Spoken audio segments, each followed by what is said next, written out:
भारत में कोरोना जैसी एक और वायरस के कहर भारत में फिर से लगे क्या कोविड-19 की तरह लॉकडाउन। कोरोना से भी डेंजरस वायरस चाइना से इंडिया आ गया है, जिस पर सरकार का बहुत बड़ा अलर्ट जारी। इस वायरस का नाम क्या है, ये इतना डेंजरस क्यों है, इस वायरस का फर्स्ट टाइम देश में पता कब चला था और कैसे चला था।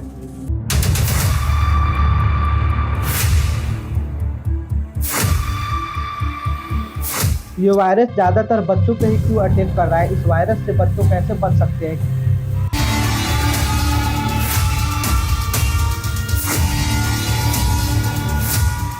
इस वायरस का असर इंडिया में स्टार्ट हो गया है, जिसका फर्स्ट केस बेंगलुरु से 8 मंथ के बच्चों को आया है।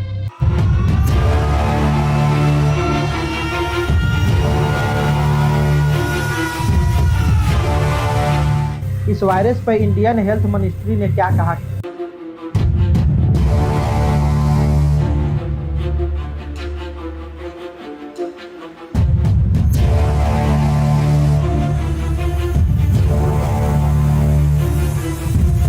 वायरस को लेकर इंडियन गवर्नमेंट ने इस पर लिया बहुत बड़ा एक्शन। कैसे बचाई जाएगी इस वायरस से, सभी की जान। इस वायरस का लक्षण क्या है, इससे बचने के लिए क्या क्या सावधानी बरतनी होगी जिससे इस वायरस के चपेटे में ना आए।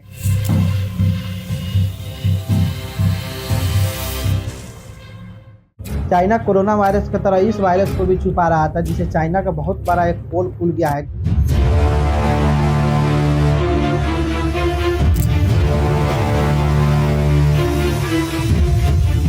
इन सभी के बारे में एक एक करके बात करेंगे कि इस वायरस से बचने के लिए क्या क्या सावधानी बरती जाए जिससे इस वायरस के चपेटे में ना आए।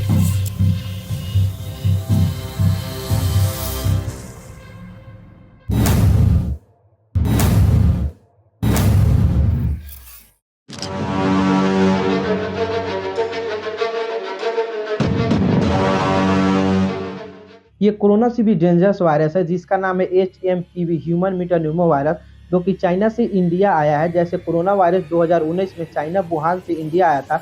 जब चाइना वुहान से 3 मेडिकल स्टूडेंट इंडिया केरला में आए थे, उस टाइम 30 जनवरी 2020 में ये पता चला था, जो कि यही फर्स्ट केस सामने आया था इंडिया में। उसके बाद इंडिया में बहुत तेजी से कोरोना वायरस बढ़ा, जिसके कारण इंडिया और भी बहुत सारा देश है जिसमें बहुत लोग मरे थे, जो कि आपको अच्छे से पता होगा। ये एक रेस्पिरेटरी वायरस था। रेस्पिरेटरी वायरस क्या होता है आगे बात करेंगे इसी वीडियो में। HMPV वायरस अब चाइना से इंडिया भी आ गया है, जिसका साफ प्रभाव दिखने लगा है। First case Baptist hospital Bangalore में आया था, जो कि 2 जनवरी को एक 8 मंथ का बच्चा आता है जिसको फीवर हुआ रहता है। उसको 2 जनवरी को ही हॉस्पिटल में एडमिट कर लिया जाता है। उसके बाद में उसका ब्लड चेक होता है, तो 3 जनवरी 2024 को ये पाया जाता है कि वह बच्चा HMPV वायरस का शिकार हो गया है। आइए अब जानते हैं ये वायरस क्या है, ये वायरस फर्स्ट टाइम कब और कहां और किसमें पाया गया था।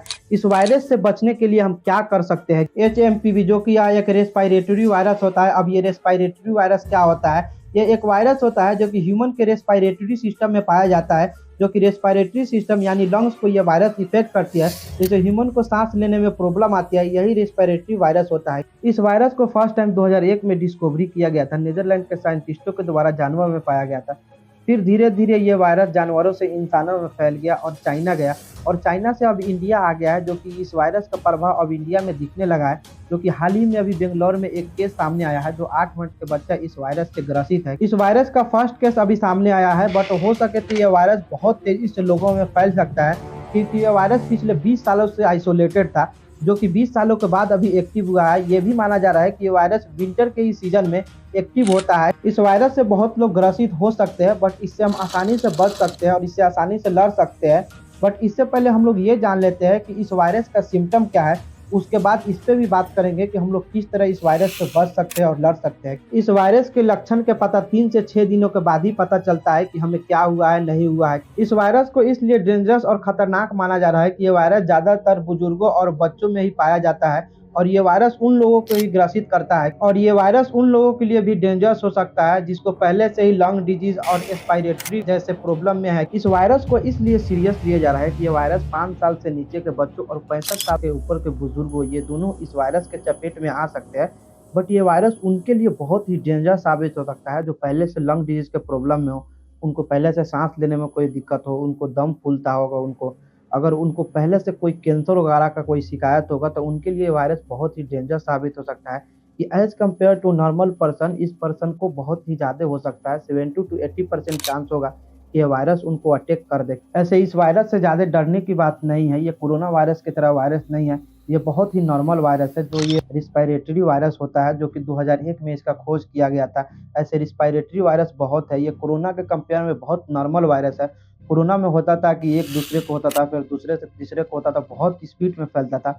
बट ये वैसा वायरस नहीं है, ये बहुत ही नॉर्मल वायरस है जो कि विंटर के सीजन में अक्सर में होता है, कॉमन ये प्रॉब्लम होता है। आइए कुछ कॉमन रिस्पायरेटरी वायरस के बारे में जानते हैं और उसके बाद में जानेंगे कि इससे कैसे हम बच सकते हैं और इसका सिम्टम क्या है। कुछ कॉमन रिस्पायरेटरी वायरस हो गया जैसे फ्लू हो गया, रीनो हो गया, कोरोना हो गया, जो कि ये आपको अच्छे से याद होगा कोरोना के बारे में, फिर आरएसवी हो गया और अभी जो वायरस आया है एचएमपीवी। ये सभी रिस्पायरेटरी वायरस है, इससे हमें डरना नहीं है, डट के मुकाबला करना है, अच्छे से खाना खाना है, हेल्थ पे ध्यान रखना है, क्योंकि ये रिस्पायरेटरी जितना भी वायरस होता है ये कमज़ोर व्यक्ति को ही टारगेट करता है और उसी को ज़्यादा होता है। बल्कि हमको ये थोड़ा-सा करना है कि डिस्टेंस मेंटेन रखेंगे, मास्क यूज़ करेंगे, हाथ को सैनिटाइज़ करते रहेंगे, जो क्राउडेड प्लेस है वहाँ पे नहीं जाएँगे, थोड़ा-सा अपने हेल्थ पे ध्यान देंगे। जो डेली लाइफ़ में हम काम करते हैं जैसे रनिंग वगैरह करते हैं, सुबह-सुबह उठते हैं, कहीं जाते हैं टहलने-वहलने, ये सब हम लोग डेली लाइफ़ में जो रूटीन है उसको करते रहेंगे। बट थोड़ा-सा इससे ध्यान रखना है कि हम क्राउडेड प्लेस से बचें। इससे ज़्यादा हो सके हम मास्क यूज़ ना करें, बट अगर आप क्राउडेड प्लेस में जा रहे हो तो वहाँ पे थोड़ा-सा मास्क आप यूज़ कर सकते हैं, क्योंकि ऐसा माना गया है जब आप ज़्यादा मास्क यूज़ करते हो तो रिस्पायरेटरी जो सिस्टम होता है उस पे थोड़ा-सा इफ़ेक्ट करता है, साँस लेने वगैरह में प्रॉब्लम आती है। यही सभी चीज़ों का ध्यान रखना है और सेफ रहना है, ज़्यादा से ज़्यादा क्राउडेड प्लेस पे नहीं जाना है, इससे हमको अवॉइड करना है। और अगर आपको तबीयत वगैरह ख़राब होती है तो डॉक्टर से जाके आप मिलिए। ऐसा नहीं कीजिए कि कोरोना के समय में होता था कि तबीयत किसी का अगर ख़राब हो जाता था तो डर से नहीं जाता था डॉक्टर के पास में, कि वो डॉक्टर उसको कोविड साबित कर देगा और क्वारंटाइन सेंटर में भेज देगा और वहाँ पे रहेगा, जिससे मौत हो जाएगी। बट ये गलत न्यूज़ था उस समय में कि क्वारंटाइन सेंटर में जा रहा है, उसको कोरोना से मौत हो जा रहा है, ये सब गलत न्यूज़ था। बट उस समय की तरह अभी इस एचएमपीवी वायरस में आप गलती नहीं कीजिए। अगर आपको कोई नॉर्मल खाँसी वगैरह, सर्दी वगैरह होता है तो आप जाके डॉक्टर से मिलिए। अगर डॉक्टर से आप नहीं मिल सकते हैं तो आप जो नॉर्मल मेडिसिन रेगुलर यूज़ करते हो, खाँसी होता है, सर्दी जुकाम होता है, तो वही मेडिसिन आप इसमें भी यूज़ कर सकते हो और आप सेफ रह सकते हो। कोविड की तरह इसमें गलती नहीं करना है, बस यही सभी चीज़ों का ध्यान रखना है, जिसे आप मेंटेन करते रहो और आप सेफ रहोगे, आपको कुछ नहीं होगा। टेंशन लेने की बात नहीं है और डरने की बात नहीं है। ये वायरस कोरोना वायरस की तरह खतरनाक नहीं है। इस वीडियो को देखने के लिए आप सभी को बहुत-बहुत धन्यवाद। आप अपना और आप अपने फैमिली का ख्याल रखिए। ये कोई बड़ा कोविड की तरह वायरस नहीं है, ये बस नॉर्मल वायरस है। पर जो बताया है वीडियो में उस चीज़ को फॉलो कीजिए। जैसे-जैसे न्यूज़ आगे आता है हम अपडेट करते रहेंगे ये चैनल पर। इस चैनल को सब्सक्राइब कर लीजिएगा। Thank you for watching this video. Don't forget like, subscribe and share.